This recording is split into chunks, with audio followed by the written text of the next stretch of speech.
જય હિન્દ વિદ્યાર્થી મિત્રો, જીએસ પોઈન્ટરમાં આપ સર્વેનું હાર્દિક સ્વાગત છે અને આજે આપણે આ વિડીયોની અંદર ડીઆરડીઓના મહત્વના કરંટ અફેર્સ વિશે માહિતી મેળવીશું કે જે આવનારી પરીક્ષાની અંદર ટેકનોલોજી બેઝ કે જે ડીઆરડીઓને સાથે સંકળાયેલા મિસાઇલથી લઈને જે પરમાણુ પરીક્ષણ કર્યા હોય તેને અનુલક્ષીને જે વારંવાર પ્રશ્નો પૂછાતા હોય છે તેની આપણે ડીઆરડીઓને સંલગ્ન સ્ટેટિક માહિતી મેળવીશું કરંટ અફેર્સની કે જે આવનારી પરીક્ષાની અંદર ખૂબ જ ઉપયોગી નીવડશે। તો ચાલો મિત્રો સૌપ્રથમ વાત કરીએ સંસ્થાકીય વિગતો વિશેની એટલે કે ડીઆરડીઓ વિશેની। તો ડીઆરડીઓની સ્થાપના 1 જાન્યુઆરી 1958 ના રોજ થઈ હતી। તો તેના સ્થાપના દિવસ વિશેની વાત કરીએ તો વર્ષ 2026 ની અંદર ડીઆરડીઓનો 68મા નંબરનો તેનો સ્થાપના દિવસ ઉજવવામાં આવ્યો હતો। તો તેનું હેડક્વાર્ટર કે જે આપણને નવી દિલ્હી ખાતે આવેલું છે। તો આપણે આગળ વાત કરીએ હાલના તેના અધ્યક્ષ કોણ છે તો વર્ષ 2026 ના હાલના અધ્યક્ષ છે ડીઆરડીઓના અધ્યક્ષ છે ડોક્ટર સમીર વી કામત। તો વાત કરીએ ડીઆરડીઓનું આદર્શ વાક્ય શું છે તો બલસ્ય મૂલમ વિજ્ઞાનમ કે જે ડીઆરડીઓનું આદર્શ વાક્ય છે। તો વર્ષ 2026 ની અંદર તેનું બજેટ ટોટલ કેટલું રાખવામાં આવ્યું હતું તો વાત કરીએ ડીઆરડીઓને 291.25 કરોડ રૂપિયા કે જે ફાળવવામાં આવ્યા હતા। તો ચાલો મિત્રો હવે આપણે નેક્સ્ટ પોઈન્ટ તરફ આગળ વધીએ। તો વાત કરીએ આપણે મહત્વની મિસાઇલ સિસ્ટમ વિશેની।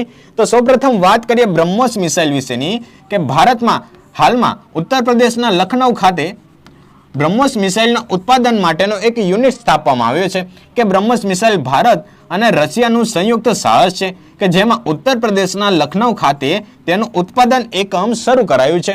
તો ચાલો મિત્રો અગ્નિ શ્રેણીની વાત કરીએ તો અગ્નિ 5 વિશે વાત કરીએ તો તેની રેન્જ કેટલી છે તો 5000 કિલોમીટરની રેન્જ છે।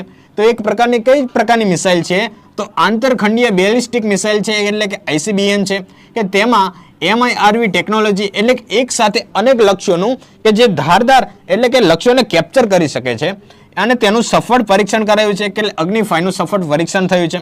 તો અગ્નિ 3 ની વાત કરીએ કે તેની રેન્જ છે 3000 થી લઈને 3500 કિલોમીટર સુધીની કે જે કે આપણે વાત કરીએ મધ્યમ રેન્જની બેલિસ્ટિક મિસાઇલ છે। તો વાત કરીએ અગ્નિ પ્રાઇમ વિશેની કે તેનું રેલ માઉન્ટેડ મોબાઈલ લોન્ચરથી તેનું સફળ પરીક્ષણ કરવામાં આવ્યું છે। તો ચાલો મિત્રો હવે આપણે નેક્સ્ટ પોઈન્ટ તરફ આગળ વધીએ તો નવી મિસાઇલ વિશે વાત કરીએ તો એની પ્રથમ મિસાઇલ છે BM-05 મિત્રો કે માર્ચ 2025 ની અંદર અનાવરણ કરાયેલી હાઇપરસોનિક શોર્ટ રેન્જ મિસાઇલ છે કે જેનું નામ શું છે તો BM-05।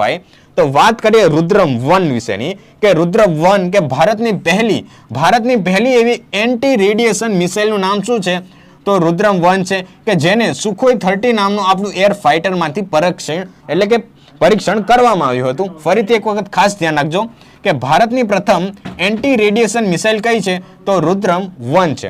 તો ચાલો મિત્રો હવે વાત કરીએ અસ્ત્ર વિશેની કે દ્રશ્ય સીમાથી એટલે કે BVR થી હવામાંથી હવામાં એટલે કે એર ટુ એર મિસાઇલનું નામ શું છે તો અસ્ત્ર છે એટલે કે આ એક પ્રકારની આપણી ભારત દેશની સ્વદેશી મિસાઇલ છે। તો વાત કરીએ નાગ MK2 વિશેની કે એટલે કે ત્રીજી પેઢીની એન્ટી ટેન્ક મિસાઇલનું સફળ પરીક્ષણ કરવામાં આવ્યું છે। નાગ MK2 શું છે તો ત્રીજી પેઢીની એન્ટી ટેન્ક મિસાઇલ છે। તો વાત કરીએ VLS-RASM તો આ શું છે નૌસેના માટે ટૂંકા અંતરની એટલે કે 25 થી 30 કિમી જે રેન્જ ધરાવતી એર ટુ એર મિસાઇલ એક પ્રકારની મિસાઇલ છે।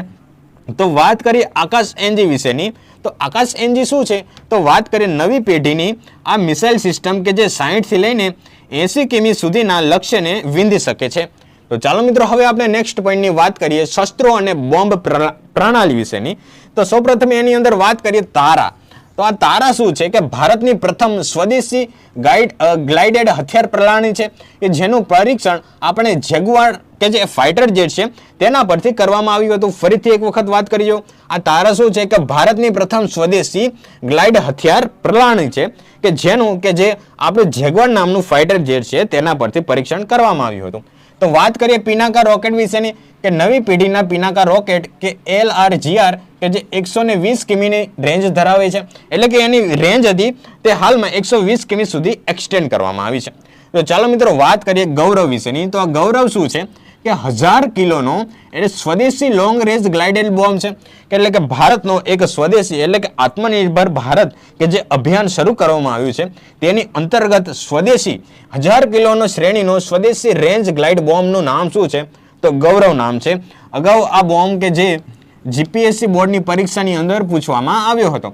તો વાત કરીએ નવદુર્ગા રેન્જ વિશેની કે જે આંધ્રપ્રદેશના નાયલંકા ખાતેથી નવી મિસાઇલ પરીક્ષણ માટેની સ્થાપના કરવામાં આવી છે. એટલે કે એક પ્રકારની મિસાઇલ પરીક્ષણ માટે સ્પેસ રાખવામાં આવી છે કે જે આંધ્રપ્રદેશ રાજ્યની અંદર સ્થાપવામાં આવેલું છે. તો લેઝર હથિયાર દુર્ગા 2 વિશે વાત કરીએ. 30 કિલોવોટ પાવર ધરાવતી આ સિસ્ટમ ડ્રોન અને મિસાઇલને હવામાં જ નષ્ટ કરી શકે છે. તો ચાલો મિત્રો હવે આપણે આગળ વાત કરીએ મહત્વના ડ્રોન અને એરક્રાફ્ટ ટેકનોલોજી વિશેની. તો એની અંદર આપણે વાત કરીએ સ્ક્રેમજેટ સ્કલમ્ડર વિશેની કે હૈદરાબાદમાં તેનું 1200 સેકન્ડ સુધી સફળ ગ્રાઉન્ડ પરીક્ષણ કરવામાં આવ્યું હતું. તો ચાલો મિત્રો આગળ વાત કરીએ AMCA પ્રોજેક્ટ શું છે કે ભારતની 5મી પેઢીના સ્વદેશી સ્ટીલ ફાઇટર એરક્રાફ્ટની યોજના છે. તો ચાલો મિત્રો વાત કરીએ LCA તેજસ અને લક્ષ્ય 2 વિશેની. લક્ષ્ય 2 એ પાયલોટ વિમાનનું લક્ષ્ય વિમાન છે કે જે ક્રૂઝ મિસાઇલોના માર્ગનું અનુકરણ કરે છે. એટલે કે ક્રૂઝ જે મિસાઇલ હોય છે એની જે હવાની અંદર એર ટુ એર તેની મુવમેન્ટ હોય છે તેને કેપ્ચર કરીને તેની પાછળ એટલે કે શું કહેવાય ટર્પિડોની જેમ પહોંચશે. બરાબર છે. તો વાત કરીએ રુસ્તમ 2 વિશેની. આ રુસ્તમ 2 શું છે કે માનવ રહિત કે લડાયક હવાઈ જહાજ કે જે UAV એટલે કે ડ્રોન. બરાબર છે. માનવ રહિત એક પ્રકારનું ડ્રોનનું નામ શું છે તો રુસ્તમ 2 છે. તો વાત કરીએ કામી જેકે ડ્રોન વિશેની. અને આ કામી જેકે શું છે તાજેતરમાં તમે ખ્યાલ હશે કે ઈરાન દ્વારા આ ઈરાન દેશ છે એના દ્વારા એક ડોલ્ફિન બોમ્બ વિકસાવવામાં આવ્યા હતા. ડોલ્ફિન બોમ્બ અને આ ડોલ્ફિન બોમ્બ કે જે આ કામી જેકે ડ્રોન પ્રકારનું કામ કરશે. પરંતુ ઈરાન દ્વારા જે ડોલ્ફિન બોમ્બ કે જે દરિયાની અંદર જઈને જે ક્રૂઝ મિસાઇલ એટલે કે ક્રૂઝ કે નેવી હોય છે એ નેવીના જે મેટલ્સ હોય છે મેટલની ટર્પિડોની જેમ કેપ્ચર કરે છે અને ત્યાં જઈને વિસ્ફોટ કરતું એક હથિયાર કયું છે ડોલ્ફિન બોમ્બ્સ કે જે તાજેતરમાં કે જે અમેરિકાએ બ્લોકેટ્સ લગાવ્યા હતા તેની સામે પ્રતિકાર કરવા માટે ઈરાન દ્વારા એક નવા હથિયારનો ઉપયોગ કરવાની તૈયારી દર્શાવી છે. તો વાત કરીએ કામી જેકે ડ્રોન વિશેની કે અગ્નિકા VTOL 1 એન આત્મઘાતી ડ્રોન છે કે જે પહાડી વિસ્તારોમાં ઓપરેટ થઈ શકે છે. તો ચાલો મિત્રો હવે આપણે આગળ વાત કરીએ મહત્વના નેવી અને દરિયાઈ ટેકનોલોજી સાથે સંકળાયેલા પોઈન્ટ વિશેની. તો એની અંદર વાત કરીએ INS ધ્રુવ વિશેની કે ભારતનું પ્રથમ સ્વદેશી પરમાણુ મિસાઇલ ટ્રેકિંગ જહાજ કયું છે. આવનારી પરીક્ષાની અંદર ભારતના પ્રથમ જો ટેકનોલોજીમાંથી પ્રશ્ન પૂછવો હોય કરંટ અફેર્સમાંથી તો આવો પ્રશ્ન 100% પૂછાઈ શકે છે કે ભારતનું પ્રથમ સ્વદેશી પરમાણુ મિસાઇલ ટ્રેકિંગ જહાજનું નામ જણાવો. તો સાચો જવાબ શું આવશે તો INS ધ્રુવ આવશે. તો વાત કરીએ ઇરેઝર વિશેની કે સ્વદેશી એન્ટી સબમરીન રોકેટ પ્રણાલી છે. તો વાત કરીએ K4 મિસાઇલ વિશેની કે તાજેતરની અંદર હમણાં કરંટ અફેર્સમાં વારંવાર મુદ્દો જોવા મળ્યો છે અને 100% પ્રશ્ન પૂછાશે કે K4 મિસાઇલ જે છે કે 3500 કિમી રેન્જ ધરાવતી આ મિસાઇલનું પરીક્ષણ INS અરિઘાત નામની સબમરીન પરથી કરવામાં આવ્યું છે. બરાબર છે મિત્રો.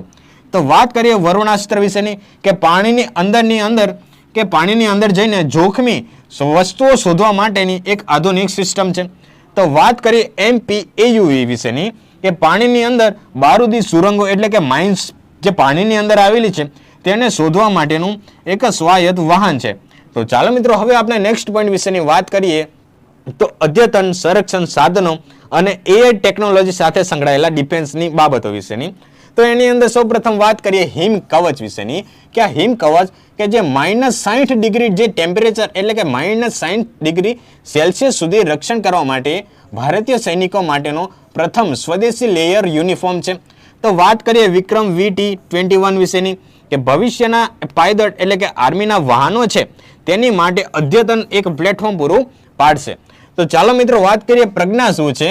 તો ભારતની આંતરિક સુરક્ષા માટે વિકસિત AI આધારિત સેટેલાઇટ ઇમેજિંગ સિસ્ટમ કે જે આ પ્રજ્ઞા છે. બરાબર છે. તો AI અને ડિફેન્સને અનુલક્ષીને એક ક્વિક પોઈન્ટ બની જાય કે ભારતની આંતરિક સુરક્ષા માટે વિકસિત AI આધારિત સેટેલાઇટ સિસ્ટમનું નામ શું છે તો પ્રજ્ઞા નામ આવશે. તો વાત કરીએ સોફ્ટવેર ડિફાઇન્ડિંગ રેડિયો વિશેની કે ભારતીય સેના માટે સુરક્ષિત વાયરલેસ સંચાર પ્રણાલી હાથ ધરવામાં આવી છે. તો ગગનયાન ડ્રોન પેરાશૂટ શું છે તો ચંદીગઢ ખાતે તેનું સફળ પરીક્ષણ કરવામાં આવ્યું હતું ગગનયાન ડ્રોન પેરાશૂટ વિશેનું. તો ચાલો મિત્રો હવે આપણે આગળ વાત કરીએ અન્ય મહત્વપૂર્ણ સ્ટેટિક માહિતી વિશેની. એની અંદર સૌપ્રથમ વાત કરીએ તેની નિકાસ વિશેની કે DRDOએ વિકસાવેલ WHAP-8X8 કે આર્મ્ડ વાહનોની પ્રથમ નિકાસ કે જે મોરોક્કો દેશને કરવામાં આવી હતી. એટલે કે ભારતે પોતાના પ્રથમ કે જે આ એક વાહનો છે આર્મ્ડ વાહનો છે કે મોરોક્કો દેશને સોંપ્યા છે.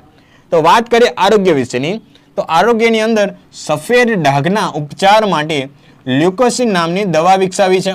તો વાત કરીએ પર્યાવરણ વિશેની કે દરિયાઈ પાણીને પીવાલાયક બનાવવા માટે એટલે કે ડિસોલેશન કરવા માટે એટલે કે ખારા પાણીને મીઠા પાણી કરવા માટે સ્વદેશ નામની એક સિસ્ટમ બનાવવામાં આવી છે. તો વાત કરીએ ગણતંત્ર દિવસ વર્ષ 2026 અંતર્ગત કે ભારતે આ અવસરે પોતાની હાઇપરસોનિક ગ્લાઇડ મિસાઇલનું પ્રથમવાર પ્રદર્શન કર્યું હતું.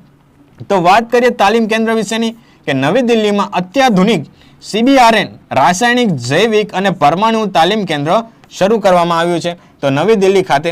તો વાત કરીએ એવોર્ડ વિશેની કે DRDOને વર્ષ 2025માં business line change maker of the વર્ષનો એવોર્ડ પ્રાપ્ત થયો છે. તો ચાલો મિત્રો, આ હતી DRDOના મહત્વના કરંટ અફેર્સની પરીક્ષાલક્ષી માહિતી કે જે આવનારી પરીક્ષાઓની અંદર ખૂબ જ ઉપયોગી નીવડશે. તો આવી જ પરીક્ષાલક્ષી માહિતી મેળવવા માટે GS પોઈન્ટરની સાથે સંકળાયેલા રહો. જય હિન્દ.